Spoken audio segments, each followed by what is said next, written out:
चक्षुर उन्मिलितं येन तस्मै श्री गुरवे नमः। नमो विष्णुपदाय कृष्णप्रस्थाय भूतले श्रीमते भक्तिवेदांत स्वामीति नामिने। नमस्ते सरस्वती देवे गौरवाणी प्रचारिणे निर्विशेष शून्यवादी पाश्चात्य देशतारिणे। जय श्री कृष्ण चैतन्य प्रभु नित्यानंद श्री अद्वैत गदाधर श्रीवासादि गौर भक्तवृंद। वाञ्छाकल्पतरुभ्यश्च कृपा सिन्धुभ्येव च पतितानां पावनेभ्यो वैष्णवेभ्यो नमो नमः। हरे कृष्णा कृष्णा कृष्णा हरे हरे, हरे Ram Ram Ram Hare Hare.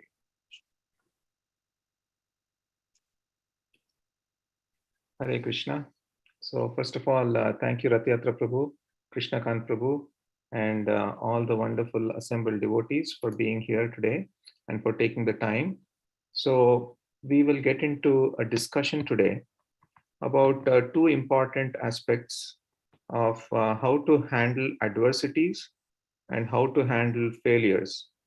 So typically, one has the notion that once we become a devotee, immediately, like after that, we will not face any adversities.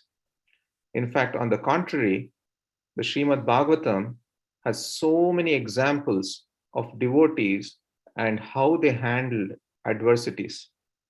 After that, I want to focus a little bit on what exactly failure in bhakti means. Do we actually experience failures, or is it inevitable? We will discuss that. We will go into some examples from Srimad Bhagavatam, from Chaitanya Charitamrita, to address these two important things in a practical way. So let's get started. Also, before we get started, I just want to mention that as devotees, we will face adversities, we will face failures, and it's very important for us to know how to handle them on our journey towards transcendence, towards the supreme divinity, ultimately towards Krishna. And we have to understand that the enduring relationship we have is with Krishna himself. Mamai vamsho jiva loke, jiva bhuta sanatanaha. So the translation is that embodied souls in this material world are my eternal fragmental parts.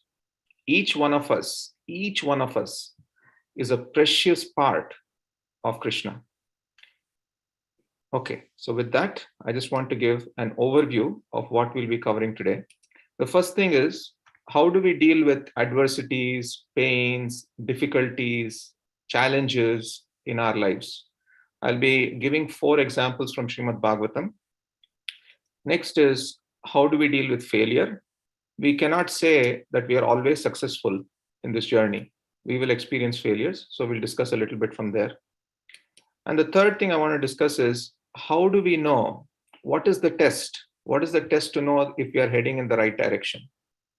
And the last thing is, how do we choose the right driving force in our lives? Both Krishna and Kamsa were charioteers. So how do we make Krishna as our driving force? So with this, I want to get started first with adversities. Adversities are difficulties, challenges that we come across in our lives. So as I mentioned briefly, the Srimad Bhagavatam has a series of narratives on how pure devotees faced adversities and how they overcame them. So amongst all adversities, it is said that the adversity of death is the worst. And we see this repeatedly in Srimad Bhagavatam. I'll discuss 4 specific instances. And Sukadeva Goswami helps Pariksit Maharaj prepare for death by narrating how great devotees faced difficulties like death throughout history.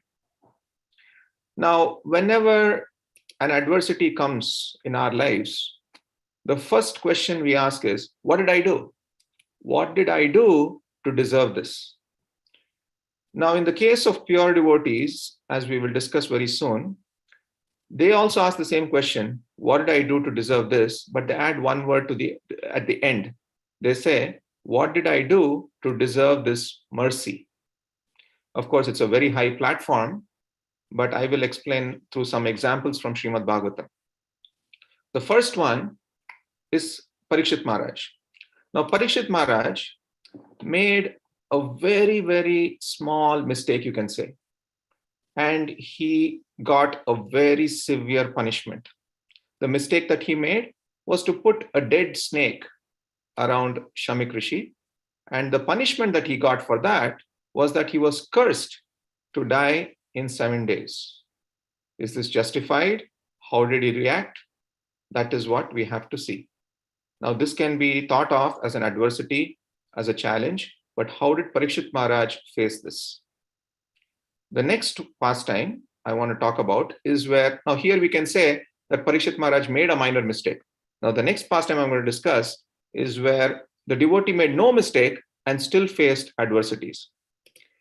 So then the question comes, is devotion the solution for adversities? Now, we can think that the world is full of problems and we go to God for relief from these problems. How? On the material level, we go to God and ask God to solve the problem.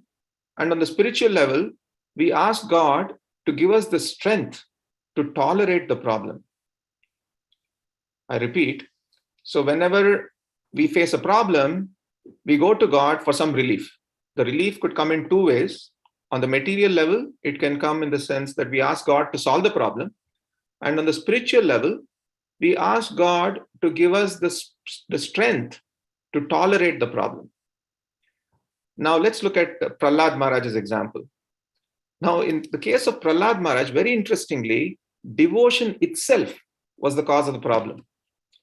If he had given up his devotion, he could have led a very happy life, dear devotees. I mean, this is an interesting point here because his father told him, you just give up this one thing. Instead of chanting Om Namo Narayanaya, just chant Om Hiranyaya Namaha. That's it. You stop devotion, I will give you the best life. I'll give you a very happy life. I am the emperor of the entire universe, not just this world, but the entire universe. You can go wherever you want. You can lead a very happy life.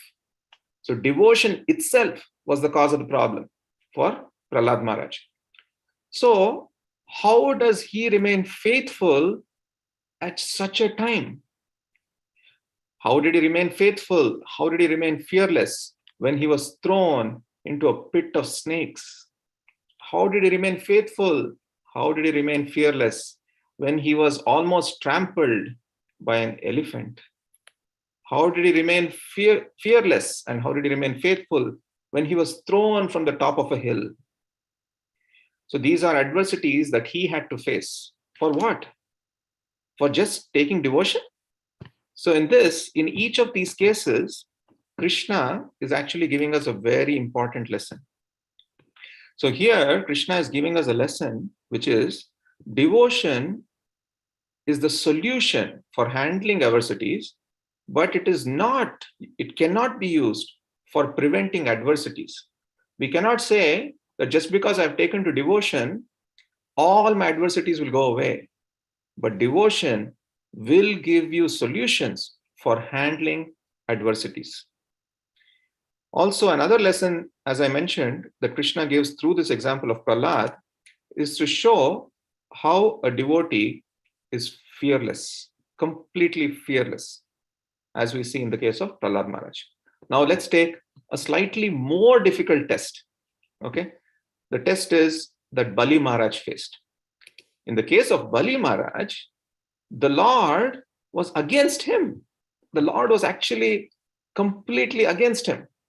So in this particular case, it is the Lord himself who apparently seems to be the cause for all his adversities. So Vamandev appears to be the cause for all the difficulties that Bali Maharaj is going through. How so? Because the Lord takes away everything by deception. He made Bali Maharaj penniless, he made Bali Maharaj friendless, and he made Bali Maharaj guruless also. Even Shukracharya, all his relatives, all his friends, everybody moved away from him.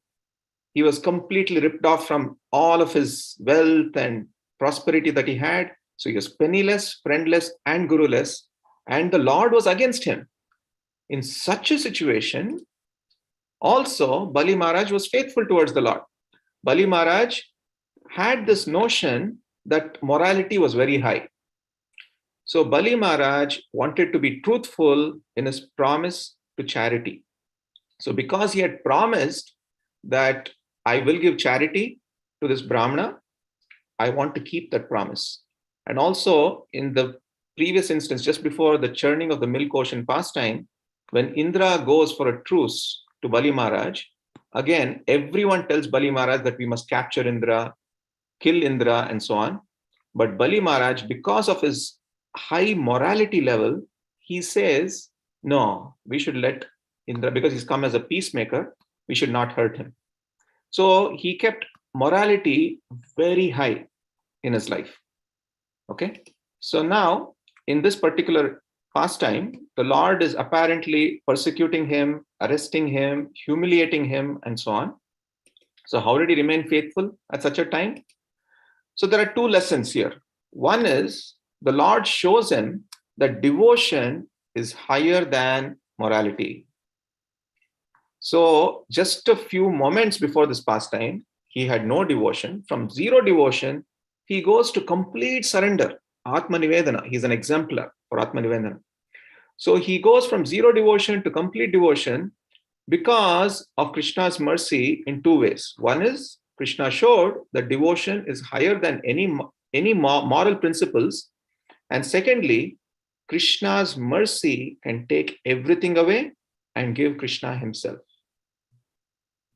So this is the lesson from Bali Maharaj and how he faced adversities. The last and the most difficult adversity that a pure devotee faced is the example of the gopis. In the case of gopis, the gopis gave up everything for Krishna and Krishna rejects them.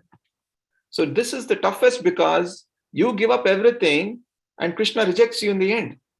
How do we understand this? So here from Gopi Geet, I just want to recite one of my favorite verses here. Pati Shutanvaya Bhatra Bandhavan Ati Vilangyate Achyutagatam Gati Vidastavod Gita Mohita Kitavayoshita Kastyajenishi. So here, the gopis rejected their husbands, Pati Sutanvaya, children, ancestors, brothers, and other relatives just to see Krishna,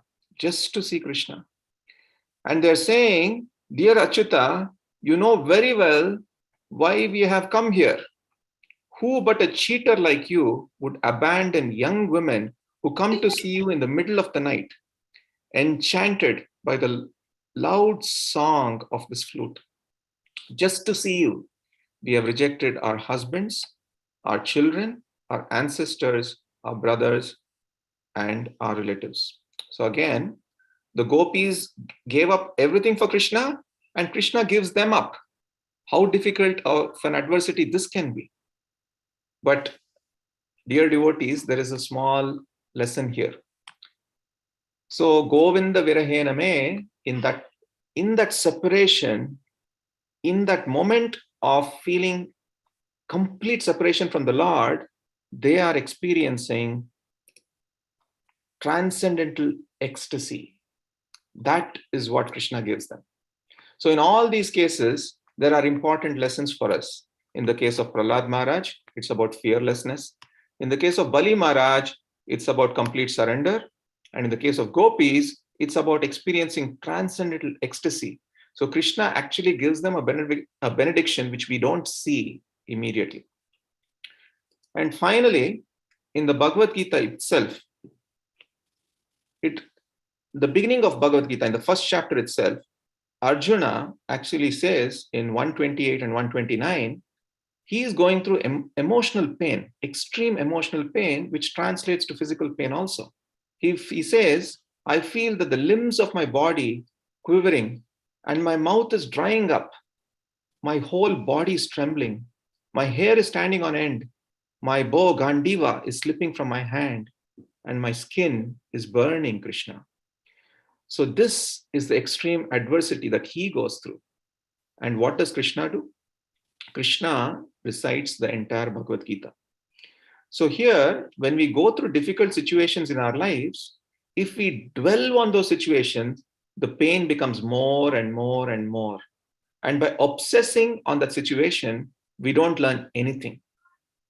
However, if we see that pain as an impetus for learning and growing in our spiritual lives, then that pain can be positively used. That is why when adversities come, don't waste your pain. Use that pain as an impetus for going closer to Krishna.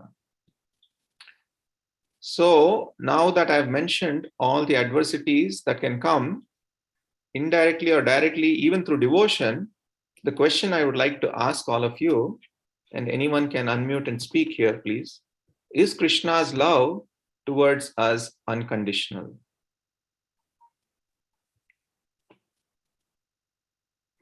Is Krishna's love towards us unconditional? Yes, Prabhuji, I think so. So how do you say that, Prabhu? Why do you think it is unconditional? He maybe Prabhuji, I am changing my answer. He expect not unconditional. Let us say conditional. He wants everybody has to return to him. That's the only his condition. Other than nothing, everybody is very nice. Very nice, Prabhuji. He has to return. That's for our benefit only. Again, if you see something is for our benefit, some way it is not conditional because we don't understand. He understands. So either way we can interpret, Prabhuji. That's what I was thinking. Yeah. So what you're saying, Prabhu, is that both it is conditional and unconditional in one sense. Yes, Prabhuji.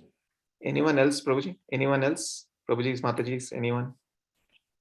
I concur the same thing, Prabhu. Like how a mother's love towards a child is both conditional and unconditional. For example, if the child is trying to unknowingly hurt himself or herself, then the mother would not agree to that. The mother might take away whatever that is there. And if the child, as long as it is good for the child, then it is unconditional. Yeah, beautiful. Yeah, very nice answers, Prabhu. Thank you, Krishna Kant Prabhu. Thank you, Ratyatra Prabhu. So yes, Krishna's love can sometimes seem as tough love, but ultimately it is for our benefit. So it is unconditional and conditional at the same time. So we'll go more deeper into the specifics of how it is unconditional and how it is conditional. But before that, I just have one more question for all of you. Now, can you think of some types of failures in your journey towards Krishna? Or have you just experienced success on this path of bhakti all the time? And if you can share some specific instances or some things where, or categories where you feel that you failed on this path. I have some 6 categories that I've come up with, but if you can think of some categories of failures, that will help our discussion.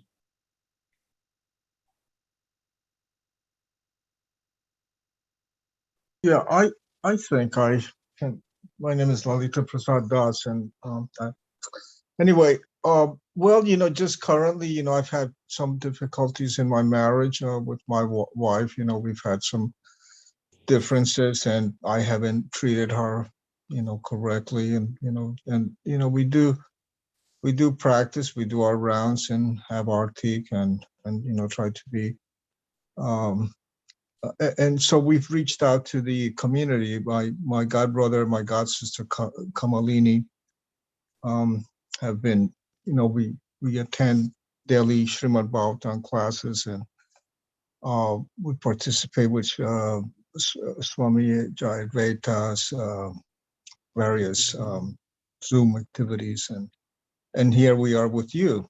So a lot of times, we pray, and ask the Lord his lordship, Radha and Krishna, actually, we really don't like approaching them with these silly problems, but we do pray that our devotional service that, my first prayer is to please be engaged in the service of the servants of his lordship, serving the devotees and their children, because all creatures, birds, and I feed the birds in the mornings and so on. But so we reached out to the community to, see if we can find some counseling support, because just sometimes especially my mouth gets in the way, and I do pray, and we try very hard, but I'm a very tremendously passionate and somewhat ignorant and emotional person, and so sometimes I just react instead of responding. So now we have the Sangha, we have the community, and I'm reaching out to my god brother, my god sister, senior god brother and god sister for guidance, so that's what we're doing. But I do feel I failed a lot of times, because I say things that are not very kind, and then later I regret them. That's all I have. Jai. So thank you so much, Lalita Prasad Prabhu, for sharing this. And you actually mentioned the solutions also, praying to Krishna, responding and not reacting, and so on. So thank you so much for sharing this. And we will also, all of us on the Sangha will pray for you and Mataji that everything goes well. And you all go closer to Krishna, whatever happens. I think that's the ultimate lesson that we should take. Thank you. Anyone else? Any types of failures that you've experienced on your journey towards Krishna? Prabhuji, I have not seen failures, but adversities. I don't know whether that will help, but I faced tremendous adversities. So let me elaborate on what I mean by failure, Prabhuji. So failure could be like moving away from Krishna consciousness. Of course, Ratyatra Prabhu, you're a pure soul, so you may not have experience, but have there been moments where you felt like giving up everything, or anyone else? Like, what are the challenges? Even if we have seen someone leave Krishna consciousness, what made them leave Krishna consciousness? That is what I'm trying to get to. So I understood, Prabhuji. Yes, sometimes we wonder why people are leaving. Yes. But again, we reconcile that it is Krishna's plan. Maybe Krishna has a better plan. Some point he will bring them back. That type of things I reflect on others' failure, and I feel for sometimes people wander around, come test here, there, go. They are not consistent. So my problem is, even if I fail severe, difficulties, as if my road is blocked, something, I still stand up. But I have seen different lives. Sometimes different failures comes. But so far I am fortunate that has not come, but lot of adversities, Prabhuji. So yeah, thank you for sharing, Prabhu. So can I add? Yes, Prabhu, please. Krishna Sorry, Prabhu, I don't know if you have time, Prabhu. But yeah, there is time, please. Quickly to add, Prabhu, failures in the initial salad days, the initial days of Krishna consciousness, I would misunderstand devotees, and sometimes I would even misunderstand Krishna. Like what you said, something doesn't work out materially in our favor, in my favor, then I would think, why is Krishna doing this? Why is he being biased or something like that? Of course, that was very stupid of me to think like that. So I would categorize as maybe failures as is the materialistic life related, bhautika related, and then also within spiritual life, I misunderstanding devotees. Like, sometimes if you're around devotees and if I'm not matured enough, I would think, why is the devotees enforcing something on me, right? So that kind of a misunderstanding, in my view, is a failure. Of course, after several years, I realize, and Krishna has given me so kindly many opportunities to understand that particular devotee in a very good, the actual intention behind what, the intention behind the incident, right? So that in a way was a failure, which again Krishna gave an opportunity to overcome. And misunderstanding Krishna itself, sometimes we question, oh, wow, what is Krishna really the Supreme Personality of Godhead? Am I doing this correct? So things like that initially Of course, not anymore. Again, Krishna's mercy, Krishna willing, I will not commit such an offense again. But yeah, some failures that I could categorize. Wonderful, Prabhuji. Wonderful. Thank you. Thank you for sharing that. If anybody else wants to share, otherwise I will share the categories that I have, which kind of covers the categories that all of you mentioned. Anyone else? Hare Krishna, Prabhu. My name is Kishori Dasi, and Hare Krishna, Mataji. Hare Krishna. Thank you for the class. So I can think of a couple of several things. Malati Prabhu in New Vrindavan, she, gave me a task to do, and I haven't, I've thought about it and made some attempts to fulfill her request, but I haven't fulfilled it yet. So hopefully it won't go down as a failure in the end. But to date, I haven't done that. So it's kind of like not, fulfilling the wish of a Shiksha Guru. And then when I went to visit my spiritual master, he offered me opportunity to do arti to the deities there at the temple, and I wasn't confident in my ability to do the arti correctly, and I got embarrassed and I said, no, Prabhu, no. So I turned down, a great opportunity for devotional service, directly from my spiritual master and directly to, the deities that my spiritual master worships. So those are some failures I can think of. Wow. Thank you again for sharing, Mataji. Very specific examples that you gave. And yeah, thank you for sharing that. So the types of failures that I could come up with are, at least from seeing devotees leave our movement and so on. The first one is unable to follow some prescribed rules, some responsibilities and things like that. That can be thought of as a failure. And because that can be very challenging, I've also seen some people leave Krishna consciousness completely. The second one is what one of the things is succumbing to desires. So lust, anger, greed. If you succumb to any of these desires, you could think of this as a failure on your path towards Krishna. And then the third one is unable to find a nourishing service or even association. Good relationships are very, very important on this path. So if you're not able to find a nourishing service that keeps you on the path, or if you're not able to find good relationships that will keep you going, that can also be a failure, and people leave because they're not able to find this. The next one is philosophical doubts. So I've also seen some people leave because all their doubts were not answered, or they have some philosophical doubts, and that can be a cause of failure also.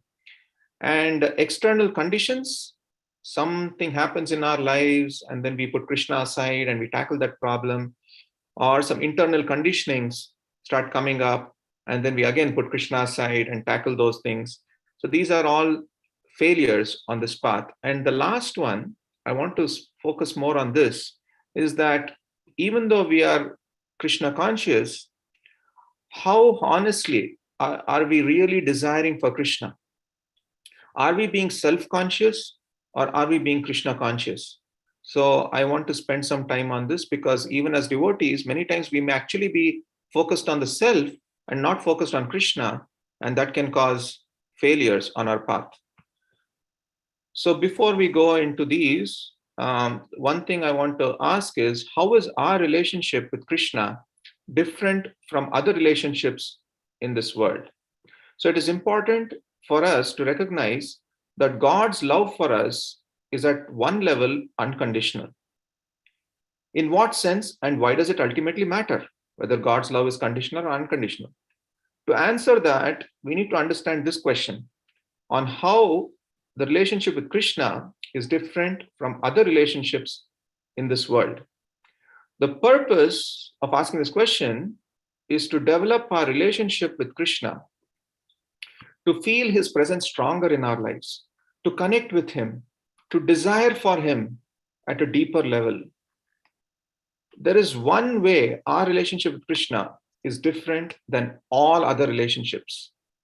And that is that Krishna is not only our destination, but Krishna is always our companion too. So that is one way that any other relationship in this material world is different from our relationship with Krishna. Krishna is always within us in our heart, and Krishna is also our destination.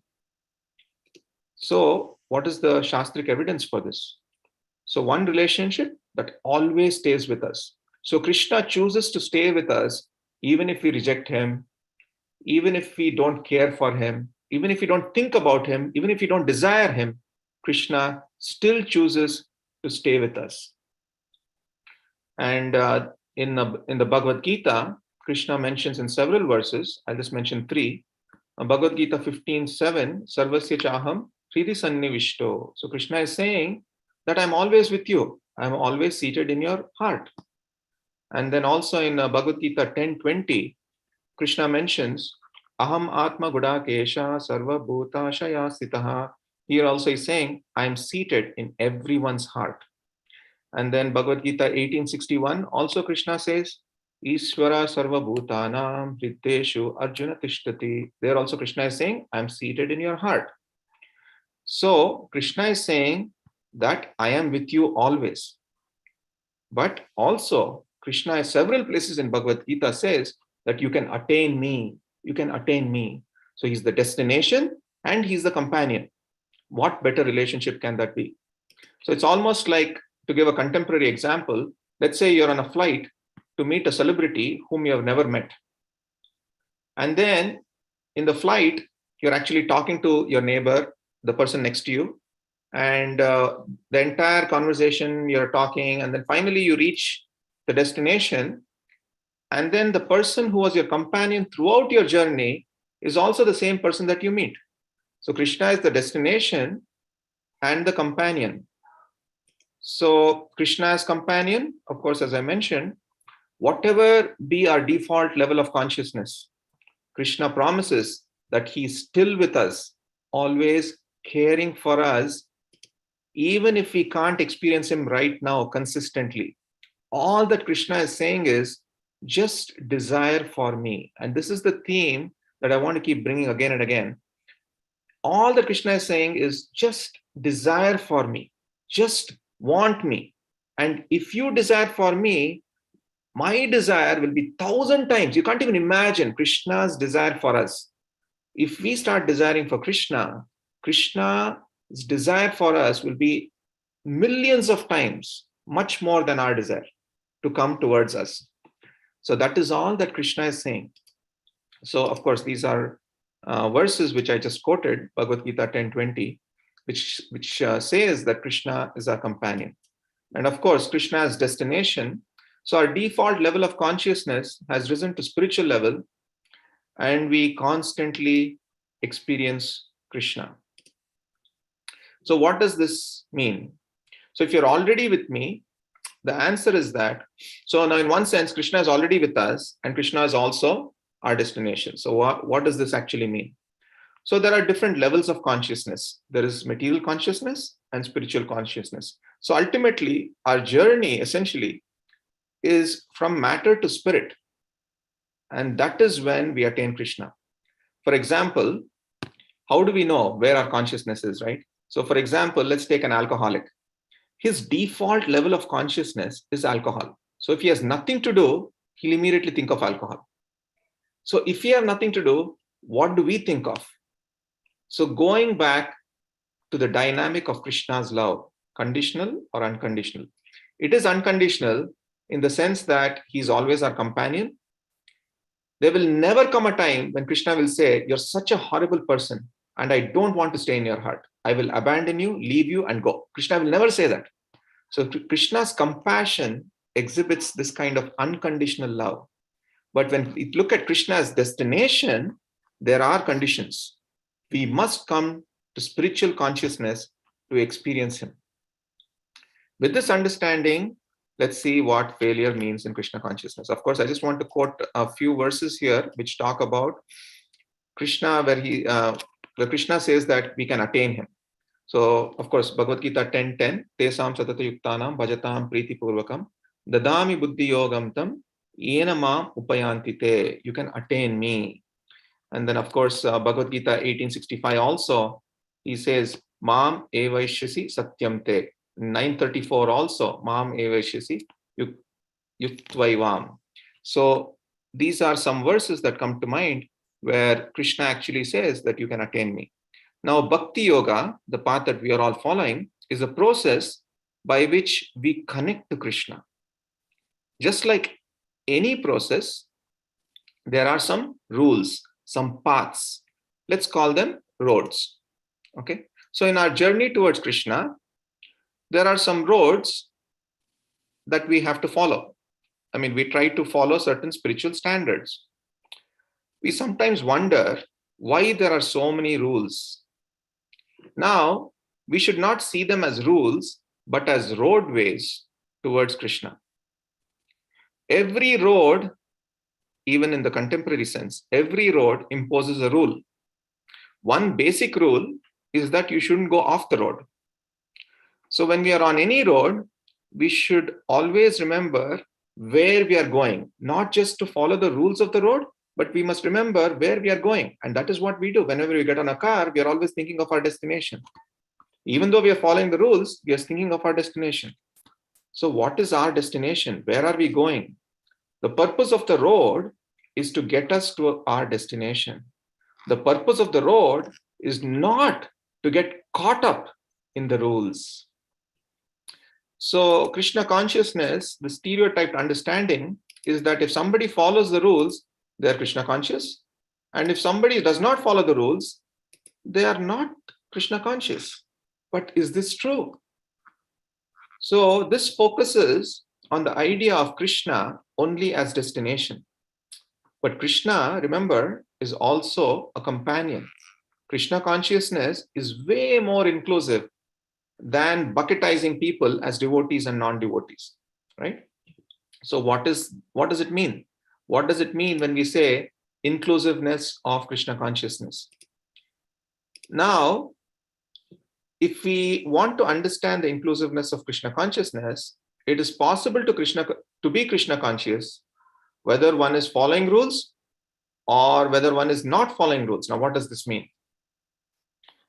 For example, when we want to become serious in Krishna consciousness, we are told that we should wake up early and chant a prescribed number of rounds, ideally in Brahma Muhurta. But if we really love God, how can we be lying in bed and not practicing this process? That is the question that comes up, right?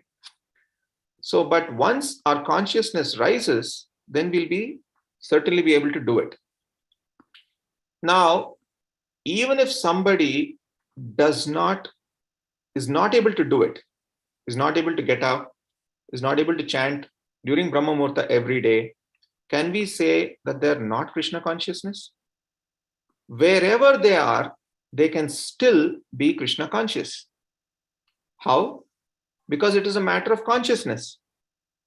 The rules are meant to develop that consciousness, no doubt. But the consciousness is not dependent on the rules.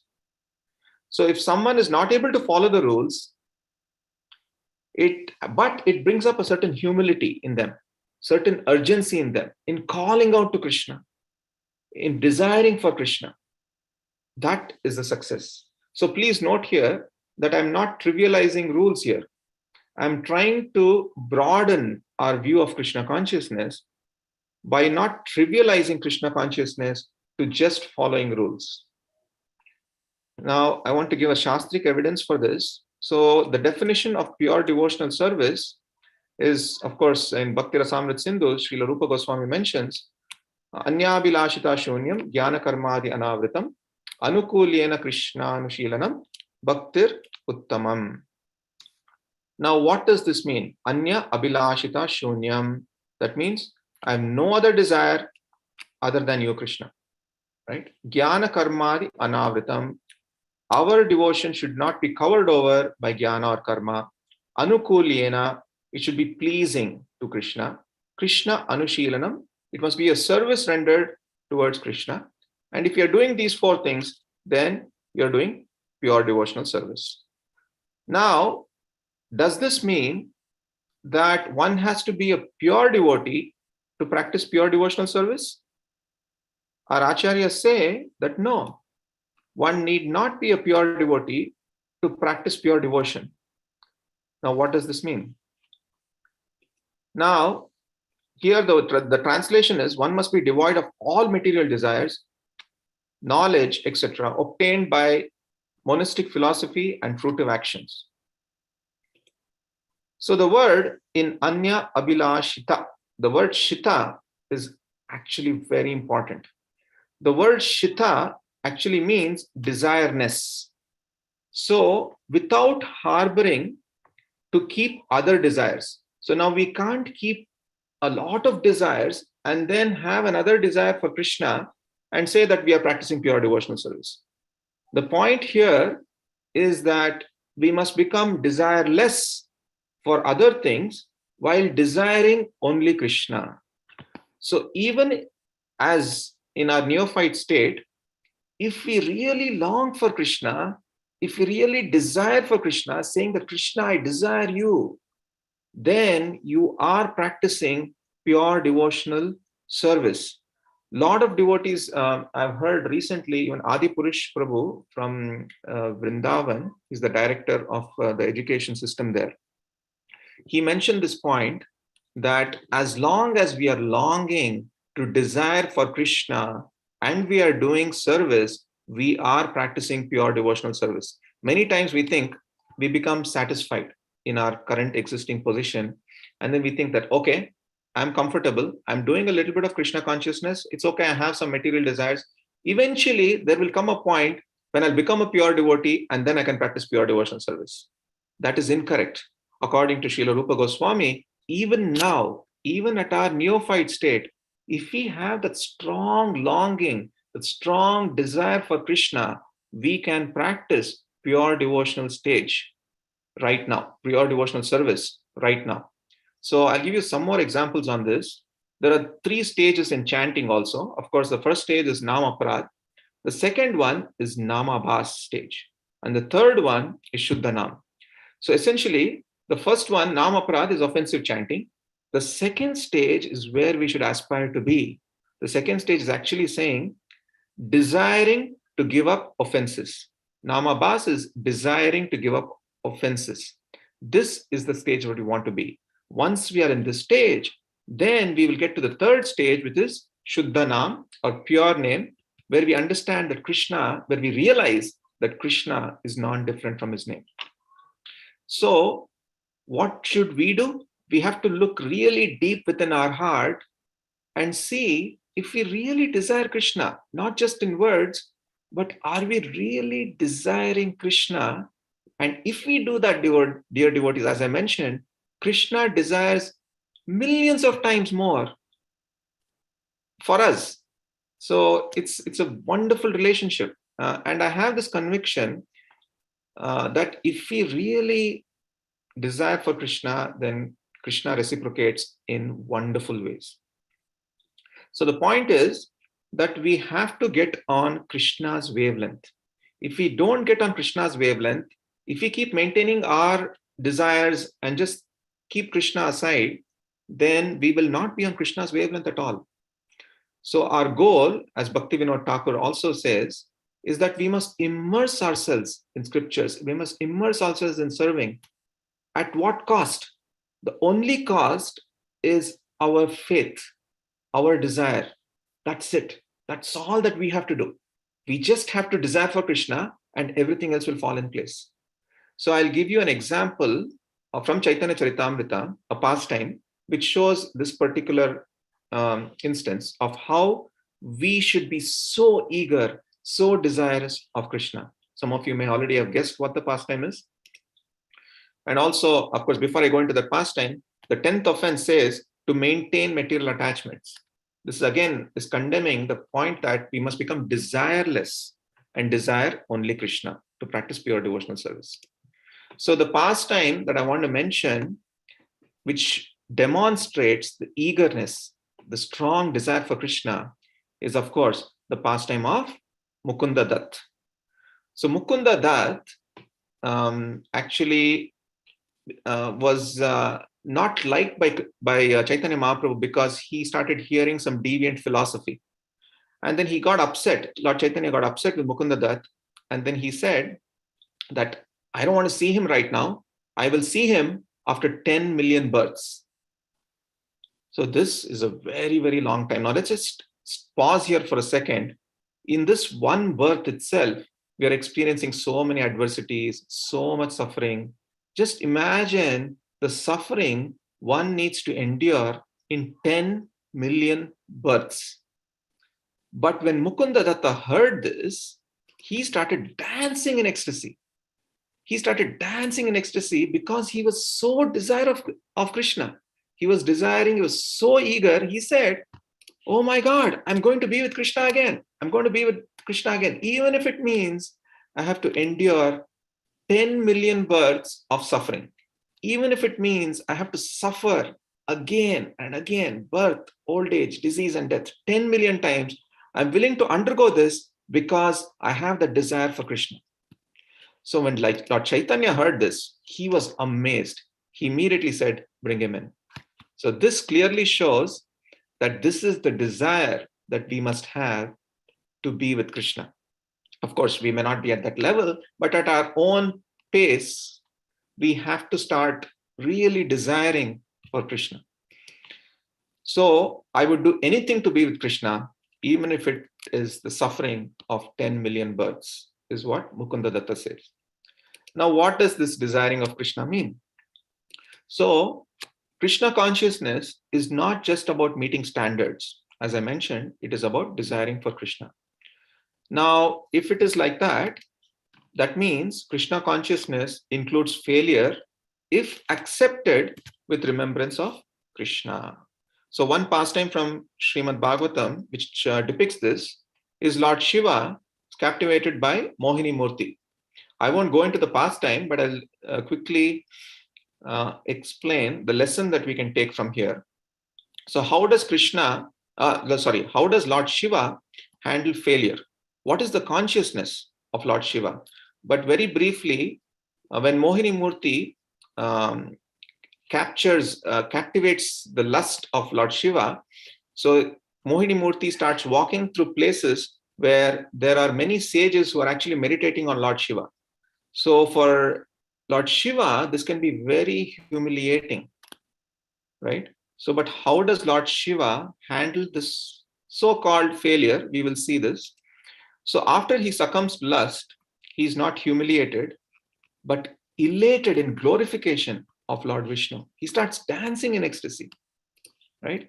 He says, no one could make me fall except Lord Vishnu.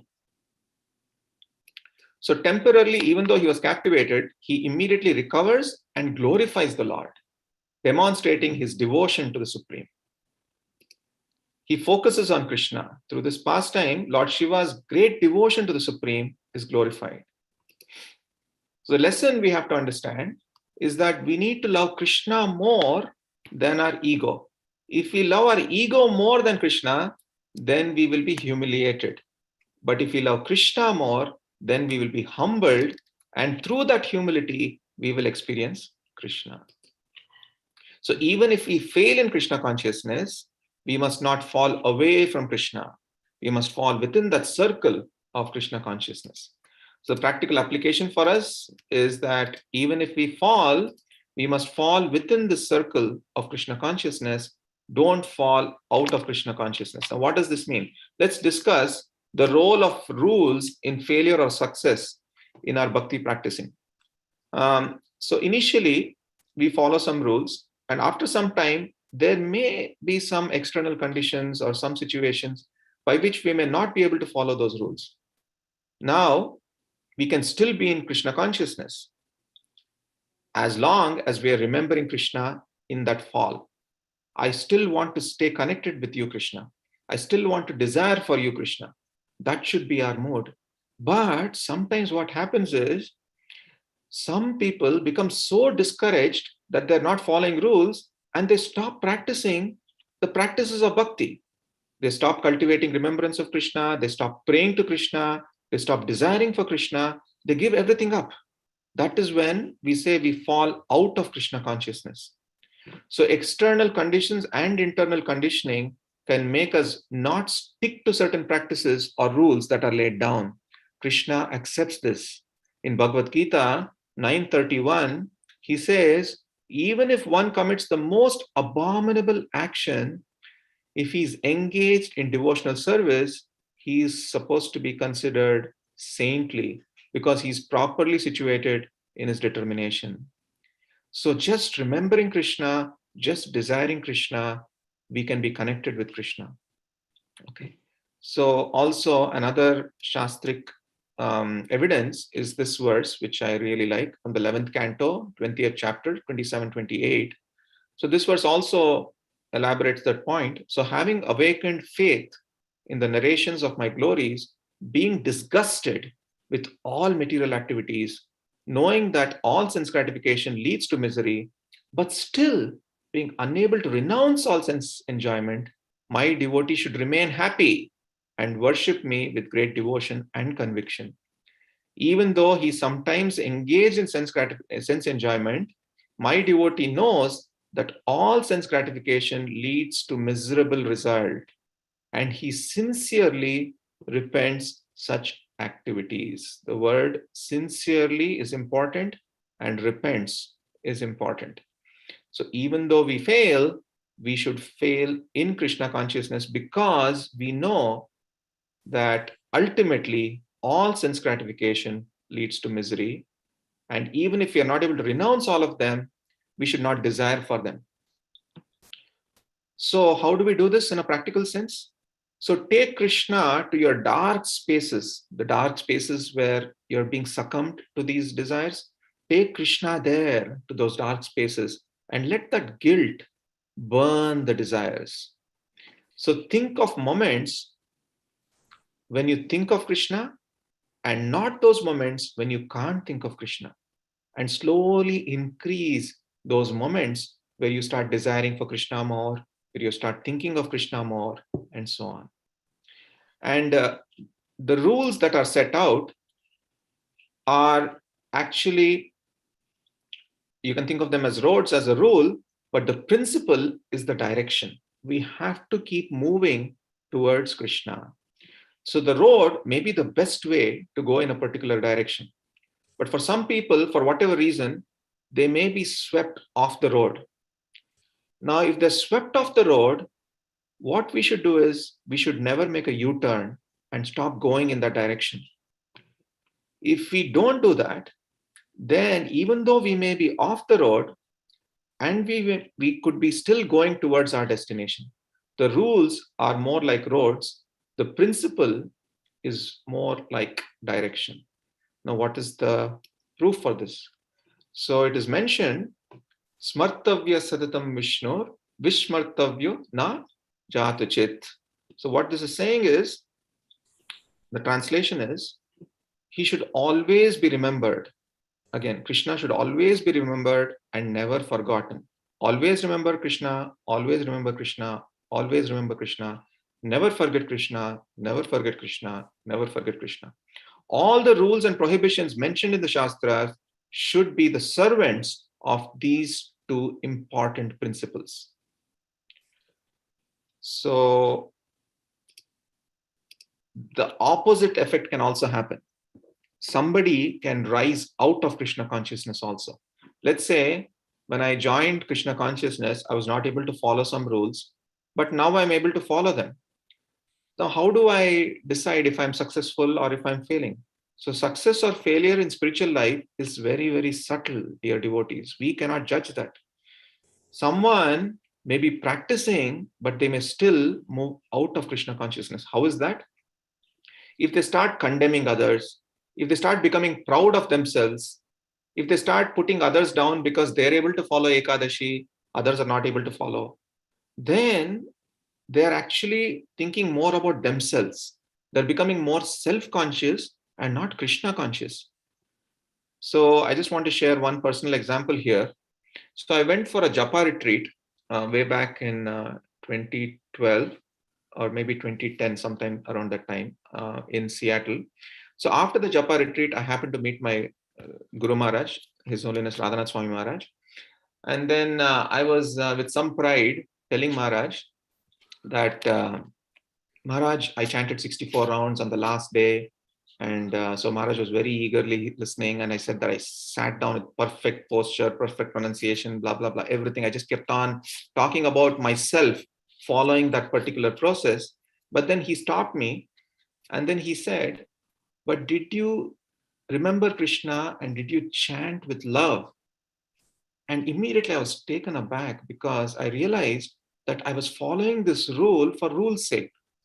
And I was never once probably even desiring for Krishna, remembering Krishna. Even I was just purely mechanical. Of course, there is some benefit to that.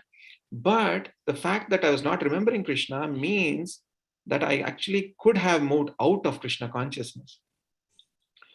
So again, what I'm saying is I'm not trivializing rules. It is just to broaden our concept so that we don't trivialize Krishna consciousness to just following rules.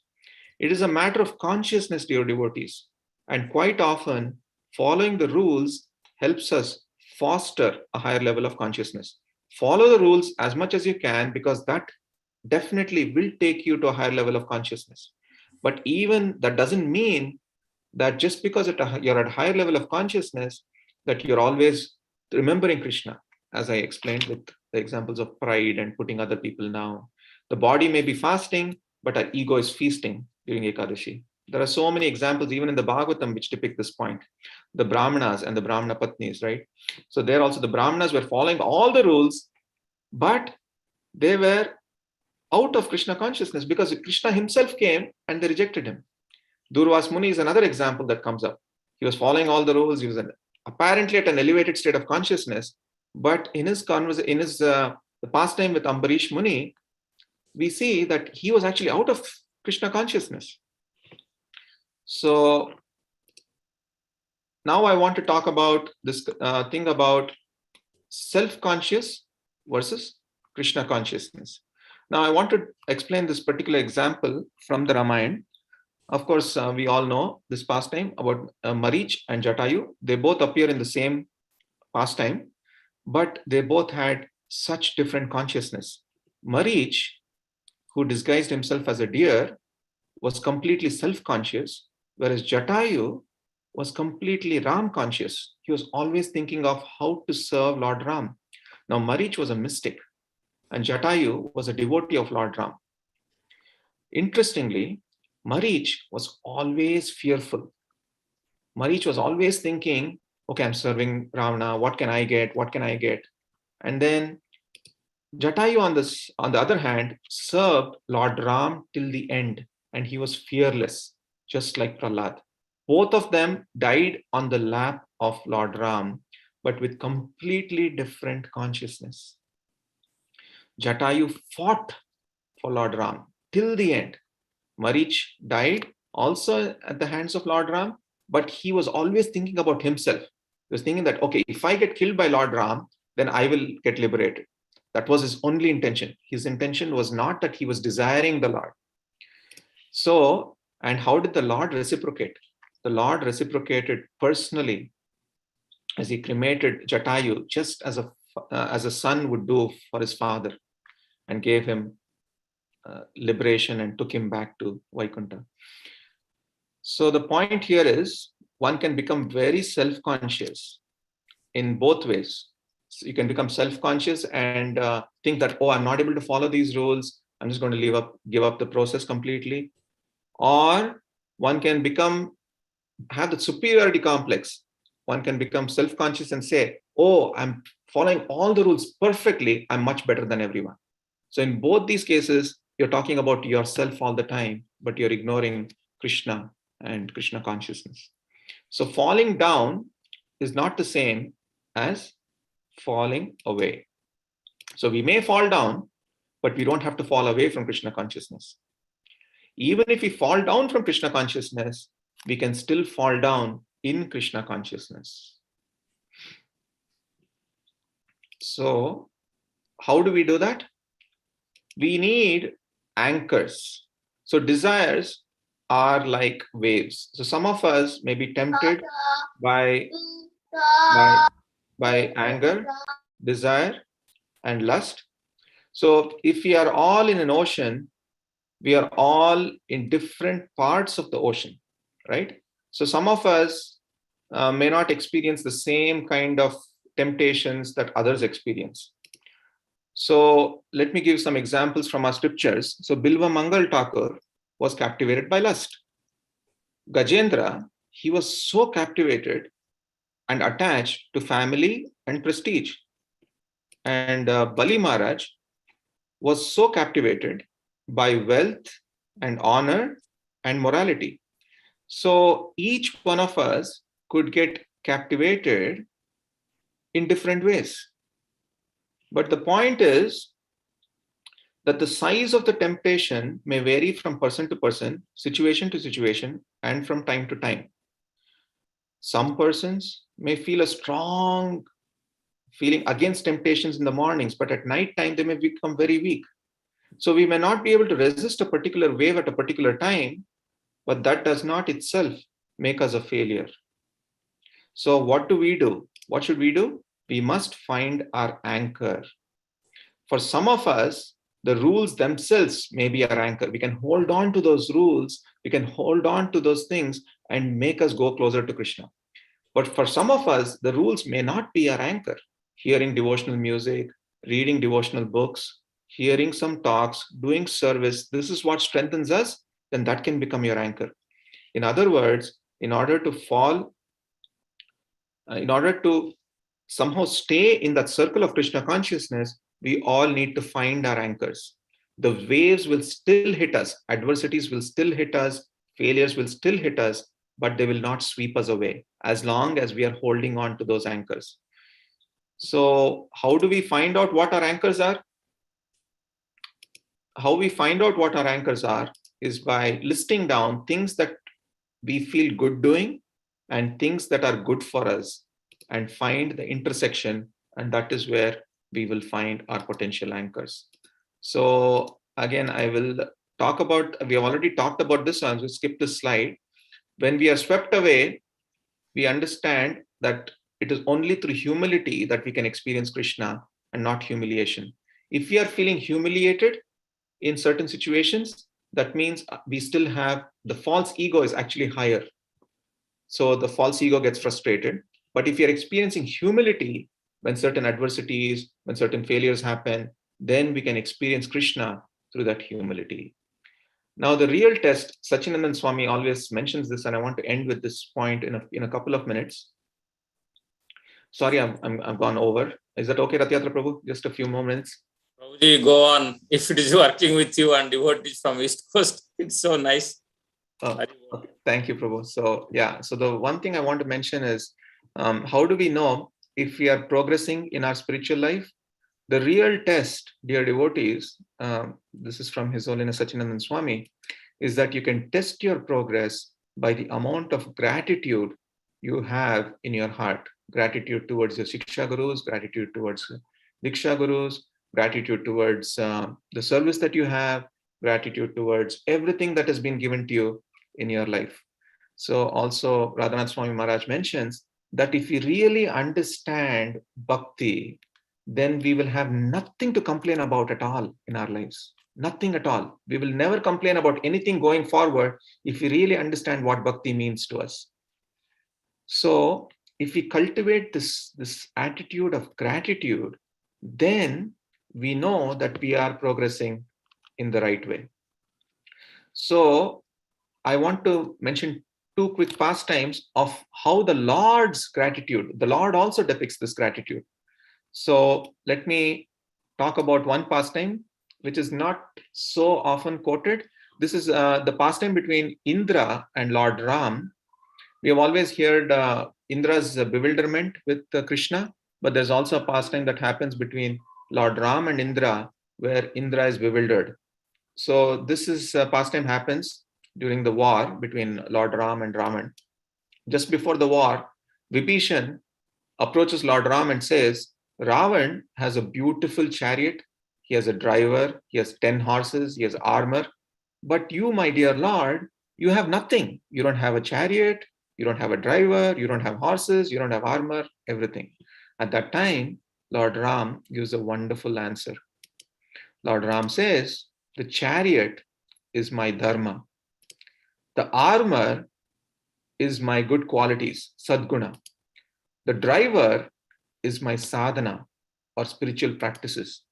And my weapon is my knowledge. With this weapon of knowledge, I can destroy anyone. Now, Indra, who's witnessing all this, Indra is still not convinced that that Lord Ram can defeat Ravan, because Indra lost every war with Ravan and had doubts of Lord Ram's victory. This is the bewilderment that I'm talking about. So Indra has this beautiful chariot that he could have given Lord Ram from the first day of the battle itself, but he held it back because he always had doubts that I've always lost all my wars with Ravan. How can this human defeat Ravan? So he was a doubting devotee, you can say. Indra is a doubting devotee. But Indra offered his chariot on the last day of the battle. Now, at that point, Lord Ram could have analyzed Indra's action and said, you did not give me the chariot till now. On the last day, you're giving it to me. And he could have rejected it. But Lord Ram was so grateful to Indra that he accepted the chariot, even though it was given on the last day. This shows the gratitude of the Lord himself. The Lord does not look at our past misdeeds, but only our current service and our desires. So the memory of the Lord for anything good done for him is eternal. The memory for anything done bad for him is very, very short. This is the causeless mercy of Lord Krishna. And then I just end with Sita Mata's gratitude also. So after the whole battle and during the coronation ceremony of Lord Ram, Sita starts crying profusely. She starts crying profusely. At that time, Lord Ram asks her, why are you crying so profusely? And then further she says, during the coronation ceremony, there's everybody throwing kumkum, the red powder in the air. So when she saw that, she remembered the sacrifice of Jatayu, and she was extremely grateful. So this is how the Lord remembers every small action that we take towards him. Any small deed that we do, the Lord will never forget. And finally, my last slide is that, so now the driving force, who should be our driving force? For a sadhaka, the driving force should be our sadhana. The most of us do not have a good driver. Now, why did Krishna choose to be a driver? Because a driver in our life is actually very, very important. So what is the driving force in our lives? Is it Krishna or is it Kamsa? Now, Kamsa was also a charioteer. Krishna was also a charioteer. So the clouds, the Akashvani, why did they come at that particular time? And then when Kamsa was the charioteer, why did they stop the whole incident? Because Krishna wanted Kamsa to stop being the charioteer of his parents.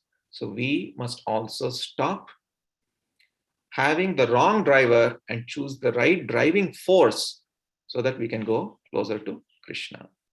So I'll just quickly summarize. So we talked about Krishna being the companion and destination at the same time. We talked about Krishna's love being unconditional or conditional. We talked about self-conscious and being Krishna consciousness, where we stressed on really desiring for Krishna and nothing else. And that alone is enough. If we just desire for Krishna, everything else will fall in place. We talked about the inclusiveness of Krishna consciousness. We talked about finding an anchor. We talked about how the anchor can be Krishna's unconditional love for us. Just holding on to that anchor is actually Krishna's unconditional love for us. And we talked about finally the attitude of gratitude. And we covered a few different pastimes. We covered Lord Shiva's pastime, Jatayu, Prahlada Maharaj, Bali Maharaj, and the gopis. I'll stop here for now. Thank you so much, Rathayatra Prabhu, for giving me this opportunity. And thank you again. Hare Krishna, dear devotees. I'm sorry I'm over by 15 minutes. No, Prabhuji. So it was such a great class. I don't know. I feel everybody has something to take away or something to share. I feel I need 2-3 hours sitting with you in just talking pastimes and releasing, but I will not allow. So, Prabhuji, let us take some questions. Hopefully, everybody has a story to tell. because I know personally some of the devotees, even in my case, many places. I was talking just 5 minutes before starting our call. So everybody has a story to tell, maybe some questions, answers. I think you answered most. Before we go for question answer, you concluded everything with Maharaj's one sentence. If you understand Bhakti, then we have no issues. Everything is solved. So where are we? So I will leave it with this. Maybe if you have time, I'll come back with my questions and some of the things I would like to share very small way. But devotees, anybody has any questions or comments or realization, definitely you will have, but feel free to share. This is the forum. We can get benefit from you, your sharing and your realization. If you have any doubts, Prabhuji can answer. It was very systematic, highly technical way. Prabhuji explained everything. I don't think if we are really serious, we understood, then that's the end of it. But unfortunately, that doesn't happen. So please go ahead. Anybody has any questions or comments? Hare Krishna Prabhu, this is Krishna Prabhu. Again, thank Krishna. you very much for such a wonderful explanation, Prabhu. That really helps. One question I had, maybe it's a silly question, and that is the example, I mean, the context of Krishna as a companion and the destination. So if Krishna is our companion and right next with us, then why do we have to go to the destination? Why can't we be just here and be with Krishna? And if provided our consciousness is pure and we are desiring for Krishna, and if he's always there, then why do we have to go to the destination? Yes, Prabhu. The point that I mentioned, thank you for bringing this up. And I briefly covered it. So the point is that we know that Krishna is in our heart theoretically, but have we really realized it? So our journey is taking our consciousness from a point where we are right now to actually realizing that Krishna is in our heart. The moment we realize that Krishna is in our heart, when we elevate our consciousness from matter to spirit, that is when we know that Krishna is actually in our heart. And that is when we have attained Krishna. That is when we have attained Krishna. So if we really realize that Krishna is in our heart, then we have attained Krishna. Thank you, Prabhu. I think I missed that point. I was equating destination meaning going back to Goloka. That's what I was equating it to, and that is why I was thinking. But thank you for clarifying, Prabhu. That's a good point also, Prabhu. So it is about the consciousness. So we could be in the spiritual world right here if we have that consciousness, if we have the Vrindavan consciousness. So thank you. Thank you. Hare Krishna. So Prabhuji, Mataji, anybody has any questions? Hare Krishna Prabhu. Thank you so much for such a wonderful class. Actually, there were so many points which I felt they were really amazing. And as a sadhaka, like practicing devotee, I feel like so many of these things connected to me personally. Like as you said, Krishna is the companion and destination, and the greatest, like the most important thing is to just desire for Krishna and just trying to serve Krishna, and also finding your anchor where it is exactly. And one more thing very important that I really liked was not using our guilt for self-conscious or destroying ourselves, but rather using it to destroy the desires and moving closer to Krishna, and also taking Krishna to the darkest places that we go through. And even if like somebody, like if fall down doesn't mean like falling away from Krishna consciousness. And the examples that you quoted from the scriptures, like Jatayu and Marich consciousness while they were dying, and like if problems come in the life, you should take carefully, like basically you need to like deal them carefully with repentance and seriousness. And the example of humility that you gave, how with humility we can overcome this, and no false ego and all these other things. I really liked the class, Prabhu. Thank you so much. I think I need to revisit and listen once more.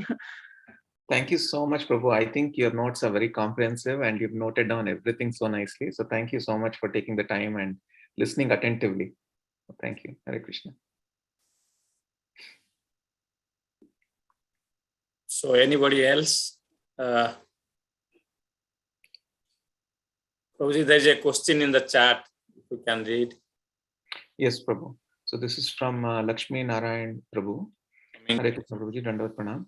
How can we be at a stage of Anyabhilashita Shonyam through chanting, book reading is on, still I'm spending time going out to help even the materialist people, like supporting them for hospital visits, etc.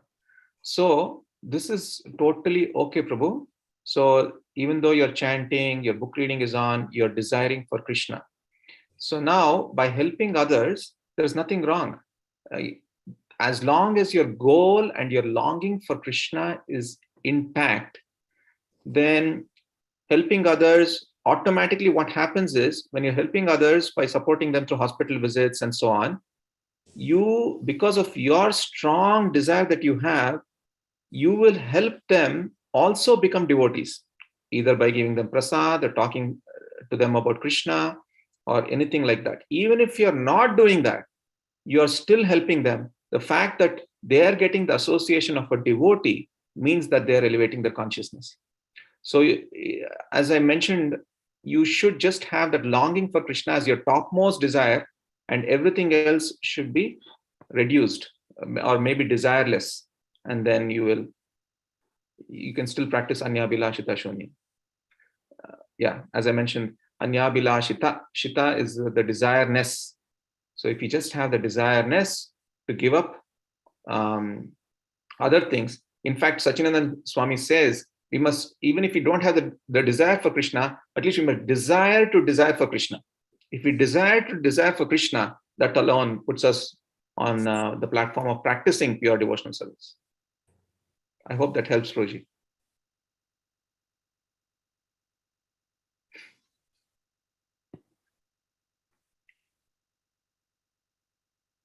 Hare Krishna.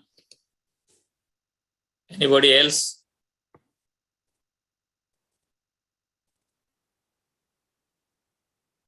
Hare Krishna Prabhu, one last question. Yes, So, Prabhu, please. So Prabhu, how do we deal with being pride? Like, I know all these things and basically I have knowledge of these things and these things, for example. How do we deal with that particular situation and also start seeing less mistakes in others, or rather condemning others little less? Okay, a wonderful question, Prabhu. So by nature, we tend to judge others. We tend to look down upon others, and then that puts us on a superiority complex. So that again comes, see, that actually happens because we have some ego, and until that ego is not crushed, we will start thinking that we are more superior and things like that. So there are two ways. So in the pastime of Kaliya, we come across this where Krishna actually pushes down the ego of Kaliya while dancing on Kaliya's hoods. So similarly, the more shelter we take of Krishna, Krishna actually crushes our ego again and again and again. And through that, we will understand that we should not judge others, we should not become proud, but we must also take care of ourselves. So there has to be a good balance between self-esteem and ego. Once the ego goes up and the self-esteem goes down, then we start becoming very sensitive. And then when people start hurting us, it becomes more difficult to take. But if we have some self-respect towards ourselves and maintain the ego in balance, then that is the ideal position that we can be in. I hope that helps. It's a long discussion, but Yeah, thank you so much, Prabhu. Yes, Prabhu. Thank you.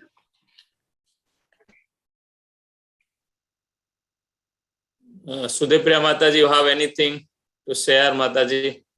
Any wisdom or anything you want to share with Prabhuji or with all of us? Thank you so much, Prabhuji. I too love the class. I got a lot from it. I think it is very difficult, to, even though we think we are practicing, I feel I don't know, I'm not falling away, but I feel I'm slacking off, with COVID and everything, not doing any services, just staying home, stuck at home. And I don't know, I'm going through a strange situation where I feel I'm not doing everything I'm supposed to do. So I don't know how to overcome that feeling. In one sense, externally, all of our services have been cut short because of COVID. We have not been able to do the services that we were doing before. But this can also be a wonderful opportunity or a silver lining by which we can go deeper in our understanding of pastimes, reading more, hearing more, and cultivating more and more strong desires or longing for Krishna. So there can never be any moment or any time. It could be amidst adversities or pain or anything. We should not waste those moments. Like we can just use it somehow to go closer to Krishna. And Krishna, if you have the desire, I've seen Mataji that Krishna gives the intelligence of how we can use it in a service. So, of course, I'm also struggling. I'm not saying that I have mastered these things. I'm also going through challenges every day. But somehow I'm just praying, oh Krishna, please give me that strong desire to remember you more. That is the only prayer that I keep thinking. And somehow Krishna is helping on this journey. So thank you, Prabhuji. Thank you, Mataji. So, yeah, Prabhuji, this I hope somebody else will come up, but I will disturb you for a couple of minutes. So not exactly this one. So just some realization or whatever I read, you told, we have, Krishna will take away everything. He makes you, penniless, guruless. Then one other item you told, Prabhuji. What's Friendless. that? Friendless. Friendless, yeah. Friend, guru, and penniless. So that's true. And, probably we all had Prabhupada's life. This thing came, this time period came when Krishna took away everything. But again, when he was saying, then again, he gave back everything to Prabhupada, like Bali Maharaj's case. He took away everything within no time. But again, he gave me Sutal, and, again, he gave a position of Indra after some time. So not only he takes away, he rewards, in such a way it is beyond our imagination. That's why Prabhupada was grateful. Another point, Prabhuji, I would like to share what I have seen very recently. One Mataji, she was 75 or 80 years old in 2007. I don't know how old she will be now. Hopefully she is there still in this world. She was, her name is Mary Mataji. I don't know the last name. She very late stage, she came to Krishna Consciousness in Wichita, Kansas. She was so serious. Very few days, in 1 year or 2 years, she reads. She's a voracious reader. She read so much about Krishna, so many books. Even she started influencing her big family, so many family members, grandchildren, and whatnot. But they're all non-vegetarian, smokers, different type of things they practice. But her intense desire for Krishna, even with very difficult times, she used to come to attend her home program and all. But she was so serious, and from the core of the heart, she was longing for Krishna. So Krishna was so merciful with one of Tamal Krishna Maharaj's disciple, Ladini Shakti Prabhu. Probably, he was there for some time in Bhakti Center. He's from New York. And now he is in Davan. So we were meeting together, and so he could organize, Ladini Shakti Prabhu could organize, for his initiation. Even she used to do whatever she can do at that age with conviction. Then she got initiated maybe 6-7 years back, or maybe 5-6 years back. Giriraj Swami Maharaj was her spiritual master. Maharaj agreed to initiate her in over phone, and she has gone to meet Maharaj, our Guru Maharaj, also in Dallas. When I was leaving Kansas, she have drawn a portrait. One small girl is offering one flower to Maharaj. Maharaj is accepting. So she gave me as a presentation. I will never forget. But the point is, if you are really sincere, serious, Krishna will make it happen. Yes. And, that's what happened to Gaur Govind Maharaj, who is, one of the Prabhupada's senior disciple. He is happened to be very close to my place, but I am so unfortunate. Of course, we are all materialistic people. Somehow, after coming to America, Krishna showed some mercy. He actually, he was from very close to my place, few kilometers away. from a high school teacher or some he was, but he was so dedicated, but he was a very rusty, village type person. So he has a deep desire to serve Krishna. He was doing a lot of things, but without proper direction maybe.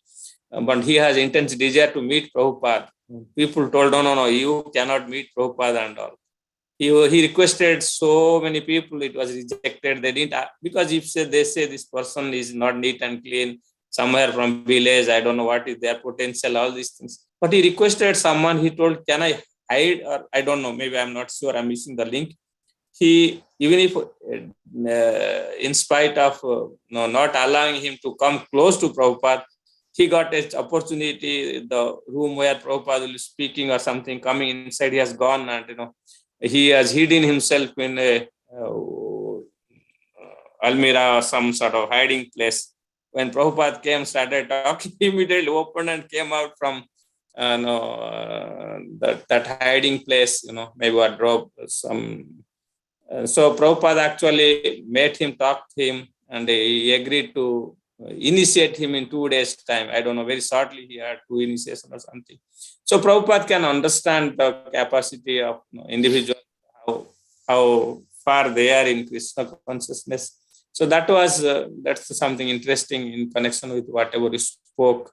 Again, you brought another point, Prabhuji. I was talking to someone in a very difficult time as you opened up with certain things. So similar context, I was talking, the devotee also is quite senior, very elderly, and she's not able to do certain things because she was telling people who are talking about the rules and regulations. Whatever you said, with my limited understanding, I told, if you have that attachment, sincerity, it doesn't matter whether you offer or don't offer, whatever you offer, even if you are not able to get food. So I was giving, Rupa Goswami's example, and also that hopefully that will give a lot of solace to her in this context. So we are all in a difficult journey as far as material life is concerned. So it is a lot of inspiration for today's class, and for everybody, everything is there, and it is endless if we go on talking. It was so nice. Hopefully you will give us a chance to hear from you again. And with this, I would request if somebody else would like to ask a last question. We'll pick on Bansi Prabhu or Chaitanya Prabhu. They are very young, enthusiastic devotees, practitioners. They're joining 4:30 Central Time and all to the call, japa and all. Hopefully they have any questions or any takeaway for them if they can share. Otherwise we'll close. Chaitanya Prabhu or Bansi Prabhu, one of you or both would like to share something? This is the last opportunity. Hare Krishna Prabhuji, Dhanvat Pranam. That's a very wonderful class, Prabhuji. That's you have explained very technically, as Prabhuji said, analytically, logically. You have explained very well, Prabhuji. One thing I really got is take the Krishna with our deepest into our desires. So that is kind of unimaginable. Like for me, when it think practically how we can make that the whole all our desires to get out of these desires and put the Krishna as the center. So that if you can add few points to it, Prabhuji, can you elaborate it, like how we can do it? That would be really helpful. In one sense, Prabhu, it's not actually very complicated. If you just understand how insignificant we are in this multi-life journey, and that the only companion is going to be Krishna throughout, and not get caught up in so many things in this material world, then we can actually understand and experience and realize Krishna on this journey, actually. And we'll understand that ultimately he is our savior. He is the person who takes care of us. He is the one who really loves us, So these are the things that I keep remembering from time to time. And nothing else matters in one sense. There is nothing to complain in one sense in this world. So if we think of our ultimate destination, then everything in this world becomes very trivial and very small. But because of our egos, we tend to think that this is me, I'm the controller, I'm this, I'm that, and then this is my this thing, this is my that. Get caught up in these things. That is actually Maya actually. So yeah, so just constantly remembering, constantly hearing, constantly relishing these pastimes, going deeper in these pastimes helps us progress towards Krishna. Just some thoughts, Prabhu. Of course, Ratyatra Prabhu can answer more here. Prabhuji, I'm not answering. You gave the right answer, Prabhuji. So we are all struggling. We need your mercy and devotees' mercy. And, whatever I'm speaking here is totally the mercy of Chaitanya Charan Prabhu, Radhanath Maharaj, Sachinandan Maharaj, or whatever I've heard, I'm just sharing. I don't have personal realization. And we have, you had first time Lalit Prasad Prabhuji was talking. He's a Prabhupada's disciple. He blesses us every time, whenever he has time joining us. We are really grateful. Prabhuji, would you like to say a few words at the end before we close the call? I don't think they're here, Prabhuji. Lalit Prasad Prabhuji is there, I think. Oh, he's there. Yeah, sorry. So, I don't know. So anyway, yes, Prabhuji, I think Prabhuji is unmuted now or left. Hare Krishna, Prabhu. He left the room, but on behalf of both of us, thank you so much for the class.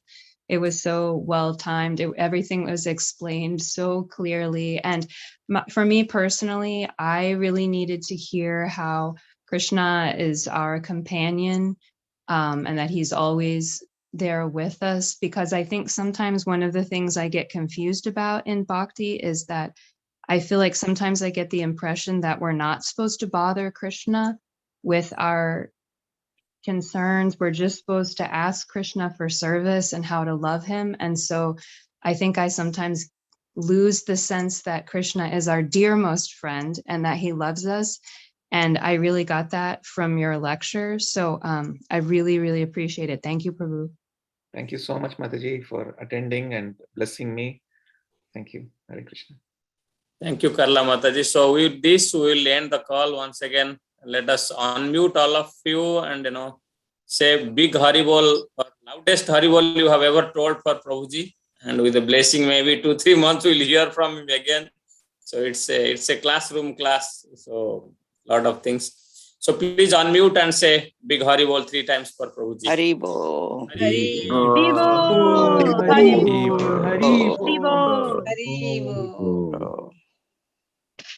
Prabhuji. Sorry to keeping you late. No, Prabhu. Thank you. Hare Krishna.